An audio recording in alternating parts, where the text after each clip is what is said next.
আমরা আজকে বেড়াতে যাচ্ছি ফুচকা খেতে। বলো ফুচকা খেতে, ডাক্তাররা খেতে। বলো, আপনারা কি যাবেন?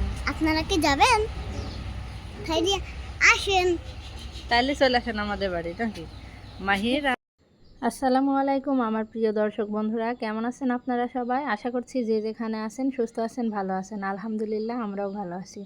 তো ঈদের হয়ে গেল প্রায় 10টা দিন। এই 10 দিনে কত মানুষ কত জায়গায় ঘুরতে গেল, আর আমার হাজব্যান্ড ঢাকা থেকে এসে ঈদের এক সপ্তাহ শুধু ঘুমিয়ে ঘুমিয়ে কাটিয়ে দিল।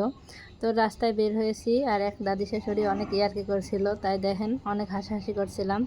তো ছেলেকে নিয়ে যাচ্ছি ডাক্তারের কাছে। তো এই ফাঁকে একটু ফুচকা খেয়ে আসবো ভাবছিলাম, কারণ 4 মাস আগে যখন ঢাকা যায় তখন গাংনী থেকে ফুচকা খেয়ে গিয়েছিলাম, আর 4 মাসের মধ্যে গাংনী বাজারেও আসিনি, ফুচকাও খাওয়া হয়নি। তো ভাবছিলাম ছেলেকে একটু ডাক্তার দেখাবো, আর সেই ফাঁকে একটু ফুচকা আইসক্রিম খেয়ে আসবো। কত মানুষ তো কত জায়গায় ঘুরতে গেল, আমাকে নিয়ে কোথাও ঘুরতে গেল না। তো সে যাই হোক, এখন এই যে দেখেন গাংনী বাজারে চলে আসছি, ছেলেকে ডাক্তার দেখানো হয়ে গেছে। এখন ফুচকার অর্ডার দিয়ে বসে আছি। পছন্দের জিনিস হওয়া সত্ত্বেও কিন্তু 4 মাস খায় নাই। তো 4 মাস আগে যখন ঢাকায় যাই তখন এই গাংনী থেকেই খেয়ে গিয়েছিলাম, আর 4 মাসের মধ্যে কিন্তু একদিনও খায় নাই। তো বাড়িতে সেই ঘুরে এসে আবারও খাচ্ছি। তো খুব একটা যে সুস্বাদু জিনিস না খেলে বাঁচা যাবে না এমন না, তারপরও দেখলে লোভ সামলাতে পারি না।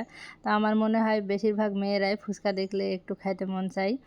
তো এই যে দেখেন রাক্ষসের মতো বড় বড় হা করে একদম খাওয়া শুরু করছি। অনেক আগে মানে একদম প্রথম যখন বাজারে ফুচকা খাইতে যেতাম তখন মনে হতো ইস এত বড় হা করে মানুষের সামনে ফুচকা খাচ্ছি, মানুষে কি না কি ভাববে। আর এখন দেখেন কত মানুষের আশেপাশে আছে, তারপরেও বিশাল এক হা করে এই যে ফুচকা খাচ্ছি।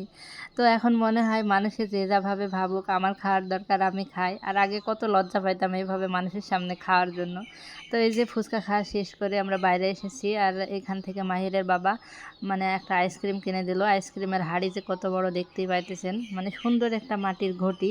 তো আইসক্রিমটা খাওয়ার পর অবশ্যই ঘটিটা আমার ছেলে বাড়িতে নিয়ে আসছে, সে খেলা করবে। তো আইসক্রিম খাচ্ছিলাম। আর মাহিরের বাবার তো ডায়াবেটিস, যেহেতু খাবে না। তো মা বেটাতে আইসক্রিম খেয়ে আমরা বাসায় চলে আসলাম। তো ভিডিওটি কেমন লেগেছে অবশ্যই কমেন্টস করে জানাবেন, ভালো লাগলে লাইক কমেন্ট শেয়ার করবেন। সবাই সুস্থ থাকুন, ভালো থাকুন, আল্লাহ হাফেজ, আসসালামু আলাইকুম।